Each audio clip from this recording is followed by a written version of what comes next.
say to Speaker Johnson, who says this bill is worse than he thought, or whatever it was he said? Yeah, I say to Speaker Johnson, do the right thing. You know what the right thing to do is. You know we need to fix our border. You know that it has to be bipartisan. The bill that you passed didn't get a single Democratic vote in the House or the Senate. How are you going to get anything done? Do something about it. Don't just politically posture. Says the Lizard King as he politically postures. That's Chuckles Schumer, of course. He's vying for the most dishonest man in Washington, D.C. Which is, I don't like being the stupidest blood-soaked troglodyte in Yemen. There's a competition. Well, happy Monday and welcome back.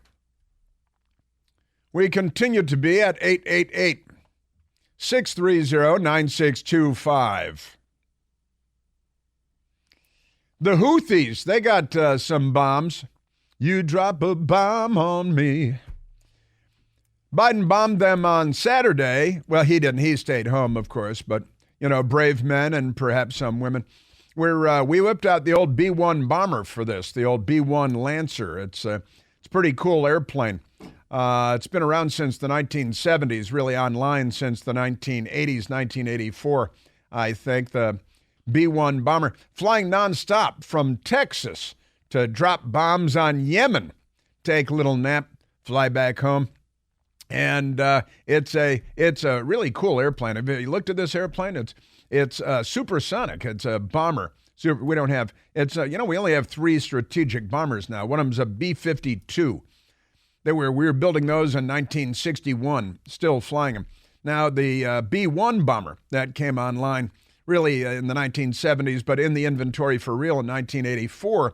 And now the B-1, the Lancer, is dropping bombs. It's a heavy bomber, long-range bomber, supersonic bomber, and it looks really cool, too, which helps, let's be honest. And then the B-2 bomber, the stealth bomber, the Delta Wing bomber, that's our 3rd strategic bomber. And we're not using those, I guess, in this one. The B-1 bomber is in use. And F-15s. We had F-15s. The United States Air Force plane dropping bombs and probably providing some defensive coverage to the B-1 bombers. And Joe Biden ordered the bombing of Yemen for Saturday and then again for Sunday. Not a holy day for them, though. Not a holy day. So don't worry about that. And so we got that going for us. And Joe Biden, he's a mad bomber, isn't he? He's bombed Afghanistan, and just in the last days, he's bombing Syria and Iraq. And we have friends in Iraq, too, because there are bad guys in Iraq. Places full of, troglodytes. It turns out the Arab countries don't make the best neighbors. Have you noticed that? A lot of them don't make the best neighbors. What with all the killing and everything. It's kind of wacky. It's been that way forever, too. Ever since Europeans went down there in wooden ships with sails and fought with swords. The same thing has been going on. That neighborhood is it's not really coming along very well. They need some gentrification. We gave it a whack, didn't we? We gave gentrification a whack. Doesn't seem to be taking. That's the thing. Maybe more electricity. More electricity. I saw a story. Did I mention this on Friday on the radio? I'm not sure. That an African leader complaining that they're not getting enough funding from the West, saying that only half of Africa has electricity. Only half of Africa has electricity. And then we had that guy, what's that guy, Mr. Beast? Mr. Beast. He went in there, he's like 25, 26 years old, an American. He makes YouTube videos. He went to Africa and he put in wells in 5 different, he brought a big drilled into the ground. That's where we keep the water in the water table. And he put wells in to give fresh water for the first time to 500,000 people. 500,000 people in Africa that didn't have clean water until this 25-year-old American came along to make a YouTube video. Here you go. Here's clean water for 500,000 people. You just witnessed a small village in Kenya get access to unlimited clean drinking water in less than a second. One down, 99 more wells in Africa to go. 99 more wells in Africa to go. And he drilled 100 wells in Africa, clean fresh water for the first time for 500,000 people. Some cultures don't seem to be coming along as well as other cultures. Am I right about that? That's a good thing the colonialists were driven out. maybe someday the whole continent will have electricity. I'll look forward to that day. But I won't put any money on when that's going to happen. Just amazing stuff. All right, now I digress. So the Arabs continue to wage war against everyone around them, from the Houthis in Yemen. They're on the southern end of the Saudi peninsula, Al Jazeera, as it's called. That's the Al Jazeera, the TV network that's named for the Saudi peninsula. Al Jazeera, that means the peninsula. And let's see, we got them in Syria. A lot of bad guys there. And in Iraq, we tried to help them out. Here's democracy. We'll get rid of your dictator and his barbarous sons and their private armies. And we'll give you democracy. Here's the gift of democracy. And it doesn't always go very well, does it? It's like, we call them the Palestinians. Say, here's the Gaza Strip. It's 141 square miles, more than twice the size of Washington, D.C. You got 25 miles plus of Mediterranean beachfront property.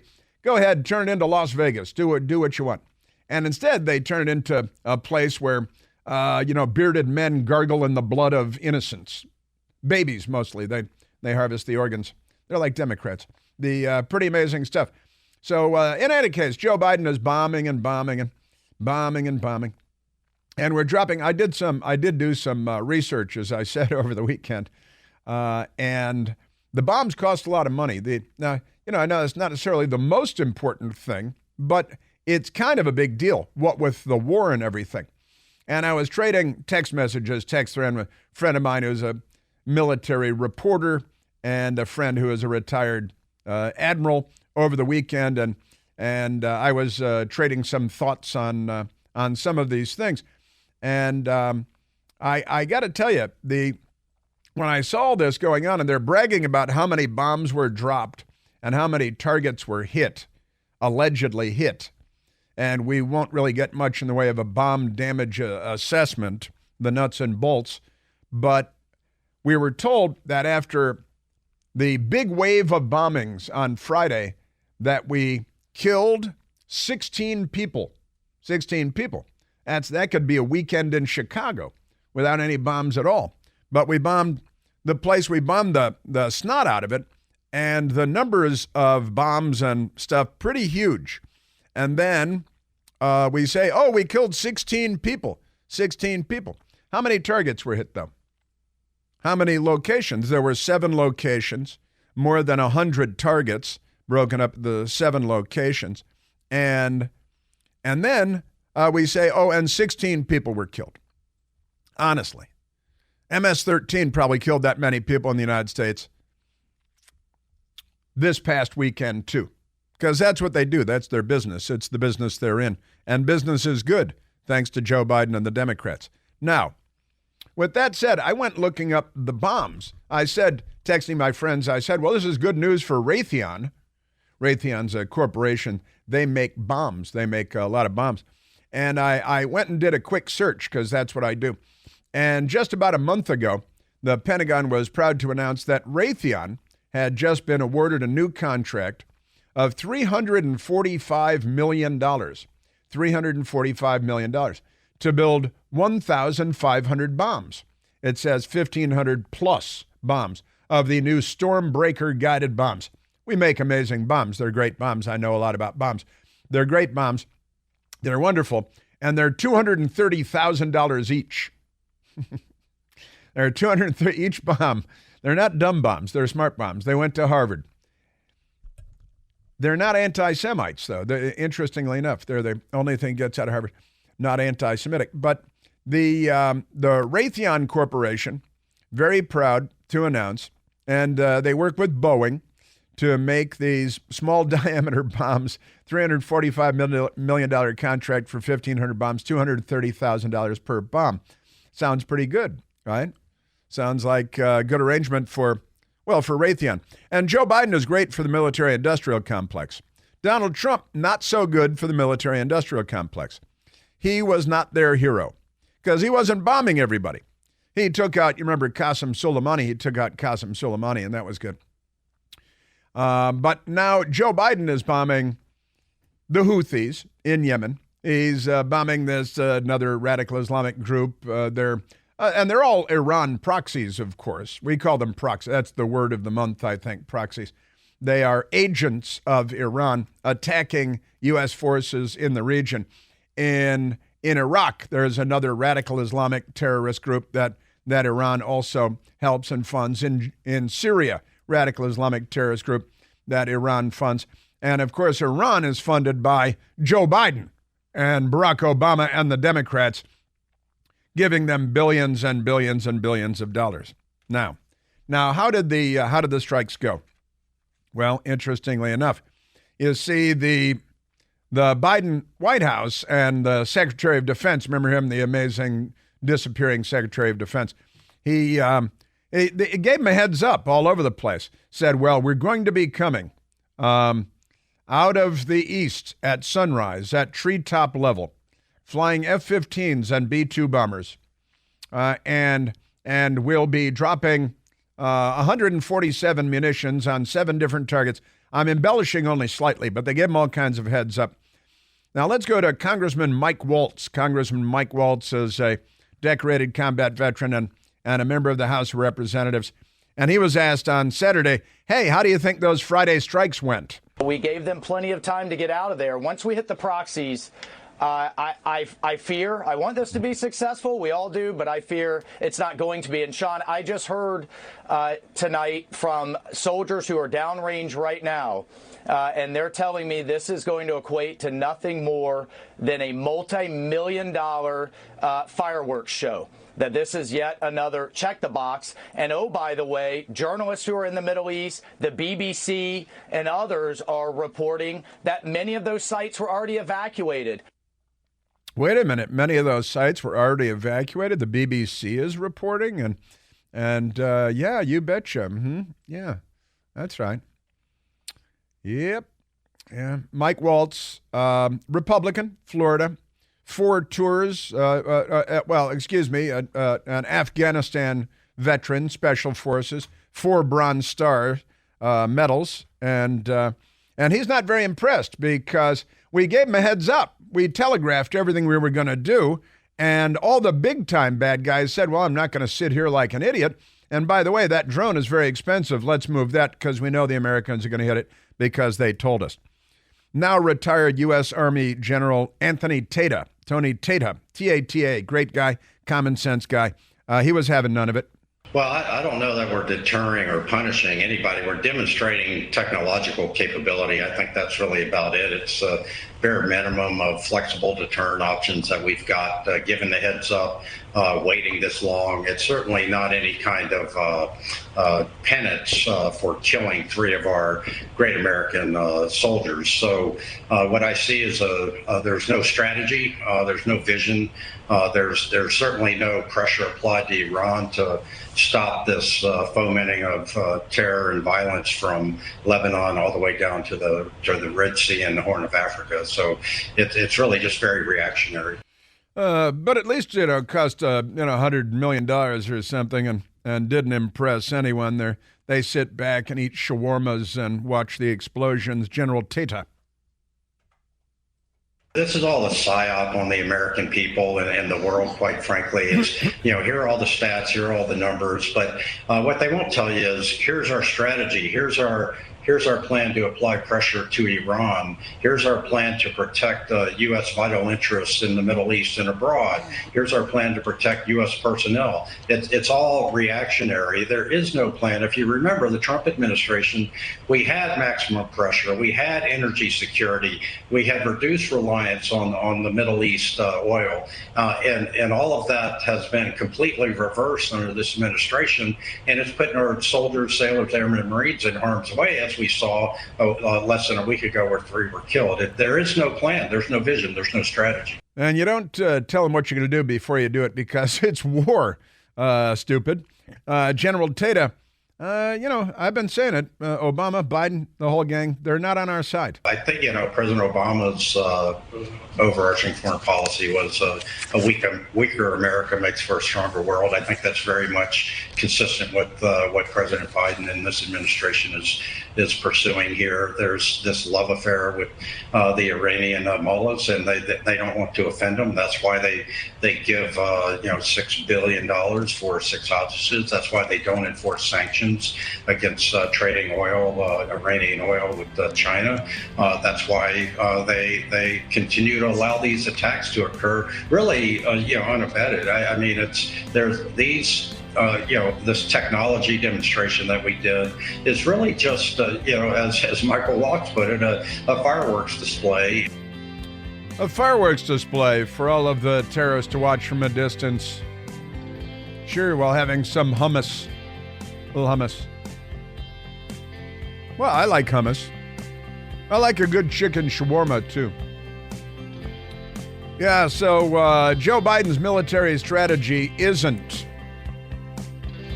And we are at 888-630-9625. Hey, it's Chris Plant, excited to tell you about our July 2024 Listener Sea Cruise. We'll be sailing around the British Isles, visiting Scotland and Ireland. Please join us. Visit ChrisPlantCruise.com.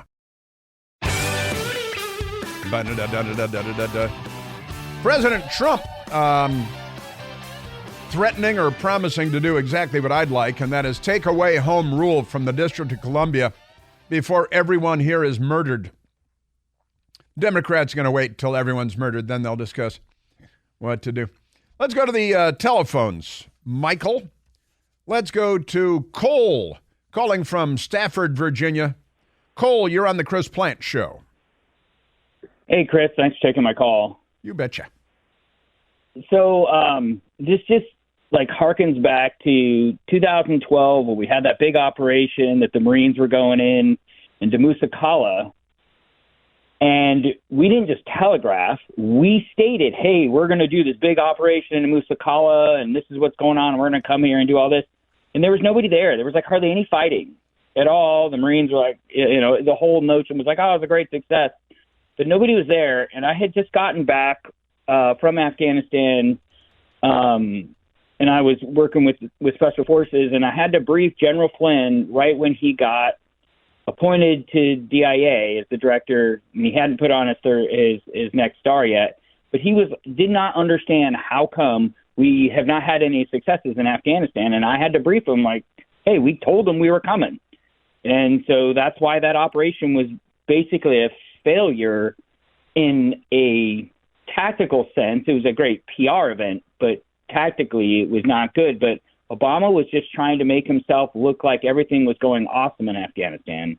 And the reality was, less troops were being killed, but the amount of Afghan security forces, so that's police and army, their numbers their casualties were going up 1,000% because that's who was being targeted because we weren't allowed to leave the wire, except for special operations. Musa Kala in Afghanistan, 2012. Democrats and war. Well, listen, Cole, God bless you. You're obviously a Marine, a combat Marine yourself, yes? No, not combat Marine. You're a contractor. You know how this goes.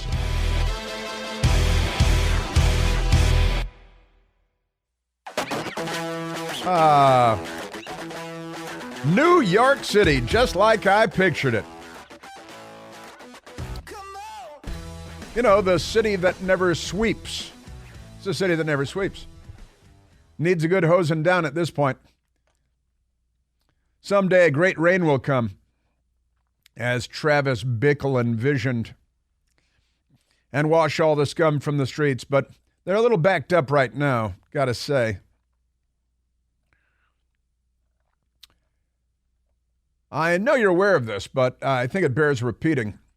The Democrat Party is not on our side. They're not on our side. They're not on the side of the United States of America. They're not on the side of the Bill of Rights or the Constitution. They're not on the side of American values, which they hold in contempt. American ethics. our customs, our traditions, which they seek to tear down whenever possible, from statues to portraits in the Capitol to the Reconciliation Memorial at Arlington National Cemetery. And they're here to tear down our history, like the Taliban blowing up those Buddhist monuments. That's our Democrat Party is. They're kind of our own private Taliban. Know what I mean? And we got that. And the open borders thing, which they lie about and they lie about. And the Washington Post lied about over the weekend.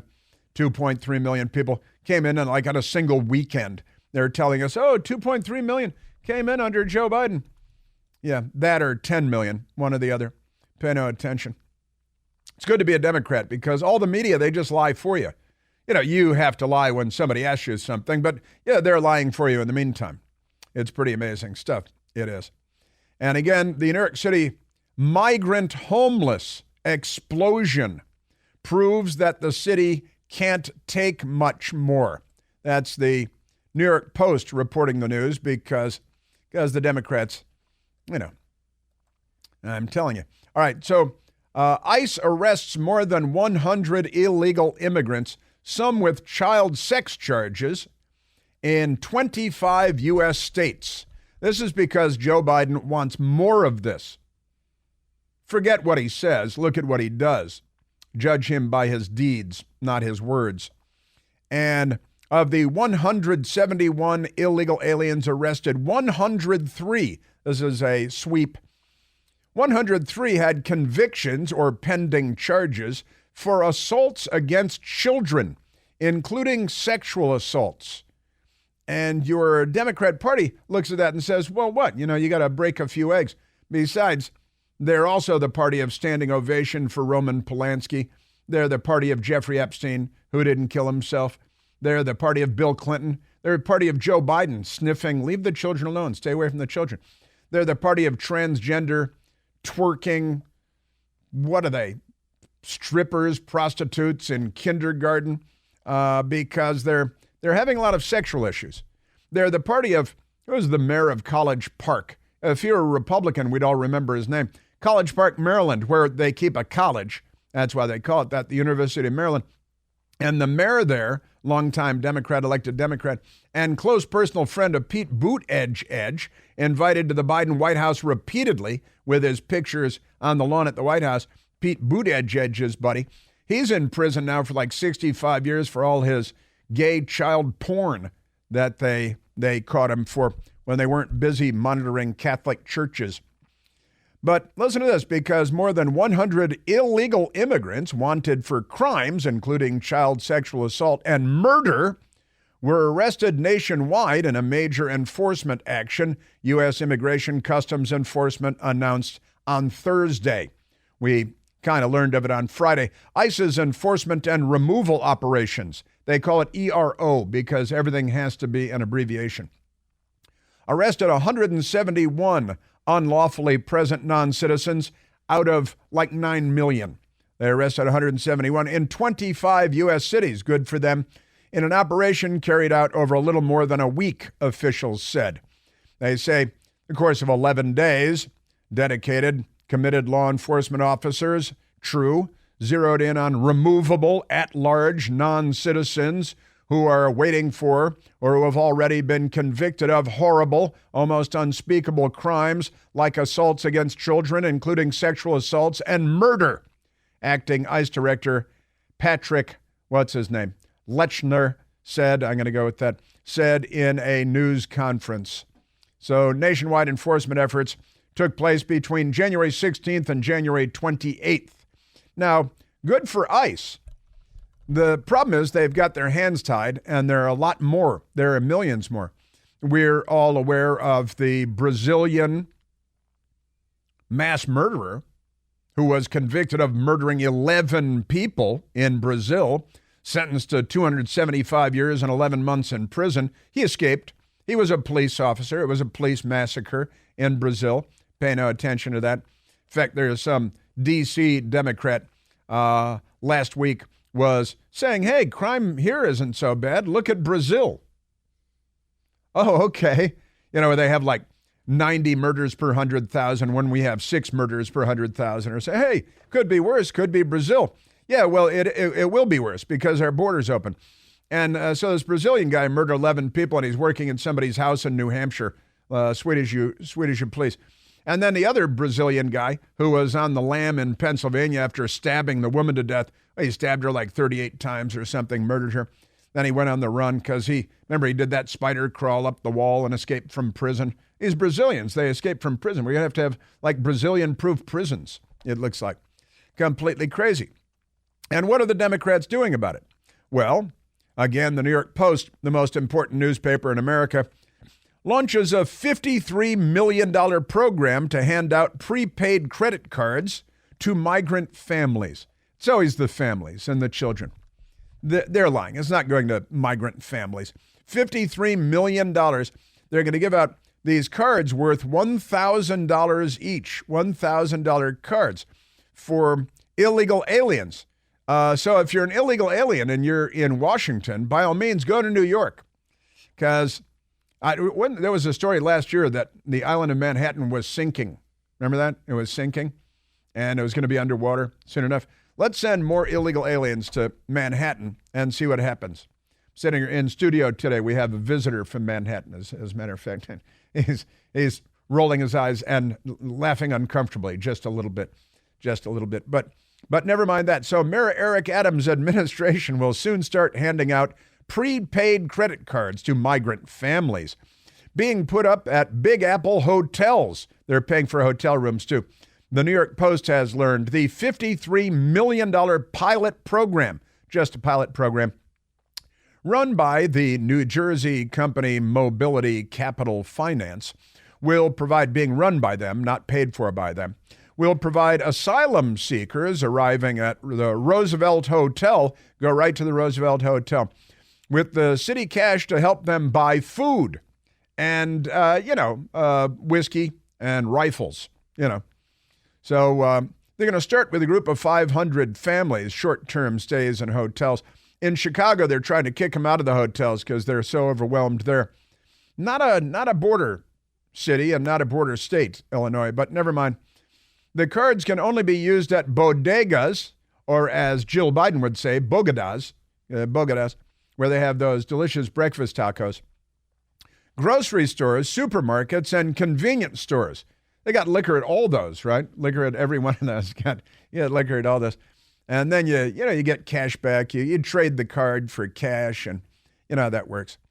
They must sign an affidavit swearing that they will only spend the money on baby food and supplies. It's like when we give Iran $6 billion, and Joe Biden tells us they can only use it to buy insulin for children or something. And then they, in fact, enrich uranium with it and target Jews, for murder, because that's what they do. That's the thing. Yeah, bodegas.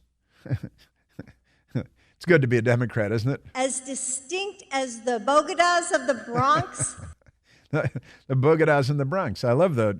And they're very distinct, the bodegas in the Bronx. As unique as the breakfast tacos here in San Antonio. Breakfast tacos at the bodegas. There they are. And they got to sign an affidavit to say they're going to only use it to buy food and baby supplies. Otherwise, they'll be kicked out of the program. How about they get kicked out of the country? How about that? Your $53 million program. Hey, wait a minute. You're here illegally? Honestly. President Trump is promising mass deportations, and I think that's an excellent idea, don't you? Mass deportations. President Trump also promising a federal takeover of Washington, D.C. As a longtime resident of Washington, D.C., I'm entirely in favor of that. The U.S. Army could run Washington, D.C. better than the Democrats are running Washington, D.C. right now. We've got city council members who thinks that, a city council member who thinks that Jews make it snow in the wintertime. It's the Jews that make it snow because they're taken over. And the Democrats, they're just spreading the money around here. The Immediate Response Card Initiative, there's got to be an acronym in here, appears to be akin to the state's food stamp program, dubbed SNAP. And New Yorkers, they give them a credit card to cover the cost of meals and funds based, and then they, trade them on sidewalks. But Pay no attention to that. And by the way, if you're black, where's your card of free money? Whether the Democrats are promising reparations out of this side of their mouth, and then there is an endless flow of money to illegal aliens coming into our big cities. If I'm black, I think I'm saying, hey, where are the reparations? What about all that? Huh? How about that? Crazy. Also, because it never stops, Maryland, and I could get on the roof of this building and hit a golf ball into Maryland. I'd only need like a 7-iron, I think, to knock a golf ball into Maryland from where I am right now. Maryland Sanctuary Jurisdiction, that's where I'd hit the golf ball, Montgomery County, released El Salvadoran MS-13 gang member arrested multiple times. Well, sure, just because. I mean, how many people has he murdered? Can't just go around arresting criminals who are here illegally. The unidentified, they won't even identify him, illegal immigrant was arrested and released multiple times and was never handed over to federal immigration officials, authorities said, even though they had requested that he be turned over.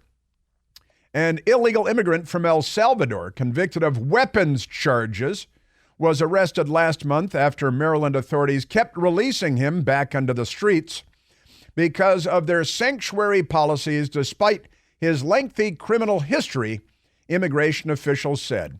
The unidentified man, they want to maintain his confidentiality, age 24, who is an alleged gang member, naturally, was taken into federal custody January 10th in Silver Spring, Maryland. U.S. Customs and Border Enforcement said most recently convicted of illegal possession of an unregistered gun in September of 2022, sentenced to 5 years in prison. Well, that sounds good. However, Montgomery County Circuit Court then suspended 4 years of the sentence and dismissed the remaining charges, putting the illegal alien MS-13 gun-toting gang member back on the streets. Because that's what Democrats do. More Democrats, more murder.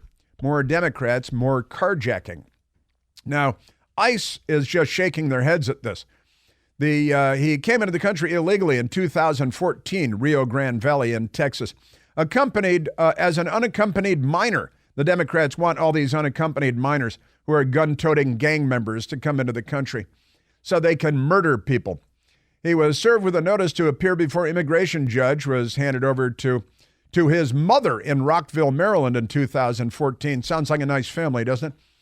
An immigration judge ordered him deported after he failed to appear.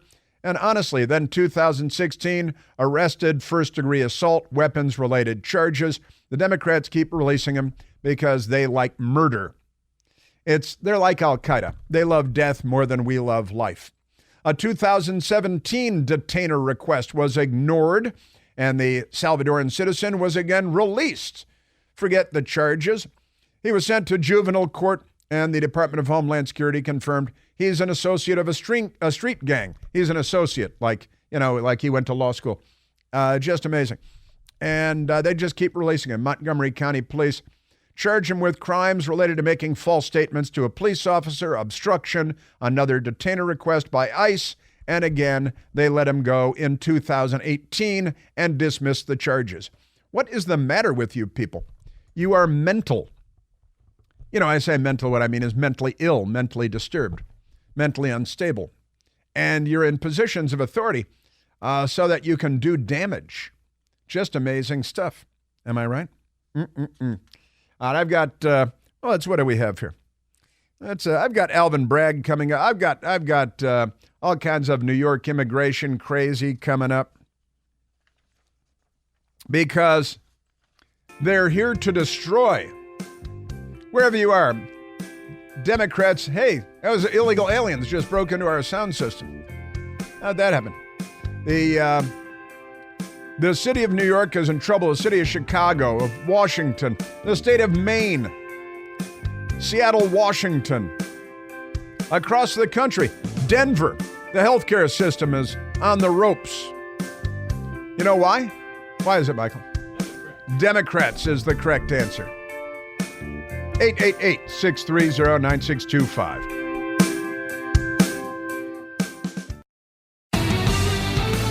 All right, I'm going to get to the border. Joe Biden's blowing up our border. Our border is wide open. Lock the doors, lock the windows. Keep a loaded handgun nearby. The Democrat Party's fundamentally transforming America. They never said they were going to make it better. They just said they were going to fundamentally transform America. And Obama warned us to learn to speak Spanish because they have long-term plans, like commies do. You know, commies always have a 100-year plan. Mr. Saul Alinsky, Frank Marshall Davis, Barack Obama. We found an old Joe Biden is a racist soundbite condescending to Barack Obama before they switched places. Got that coming up too. But right now, let's go to the telephones. Let's talk to Steve, calling from Bowie, Maryland. Stephen, you're on the Chris Plant Show. Hey, Chris, it's been a while. Hey, Steve. How are you? Very well, very well. Good. Yeah. Could you talk to your phone? Is your phone on speaker or something? Pick up your phone. Yeah, I'll take it off the speaker. That's standard practice for a radio show. You call it, it's, you know. Okay, no problem. I apologize. When it comes to these lunacy policies that Democrats come with, I came up with an idea that I think would really frustrate them. Everybody who votes Democrat will carry a card that says Democrat, so they have to live under Democrat policies. So let's say if they get robbed, the thief gets out of jail same day, and so anything that, you know, their car gets broken into or their taxes go up, their kids have to go through gender transition. Just they live under every Democratic policy. So if a Republican gets robbed, then the person goes to jail. They get tax cuts. Democrats get tax increases. Just right down the line. The abortion on demand. Every time they get pregnant, they have to have an abortion. They have to make it mandatory. Democrats don't care what you do as long as it's mandatory. We know that. And what they don't want to make mandatory, they want to ban. Now, I think it's a good idea to have a Democrat. Maybe there should be maybe a tattoo. They should have a tattoo of some kind that marks them. I've suggested in the past also that if you vote Democrat, the police, when you call 911, the police should know that you're a Democrat voter and that you voted to defund the police. And the police can take their time showing up if they show up at all. It's true. They should be forced to live with their own policies. And yeah, you're robbed. You want the robber to be released immediately without bail, right? Well, we know you do. Right? Democrats living under their own policies. You'd have to force them to do it. Their brains, they're not so good.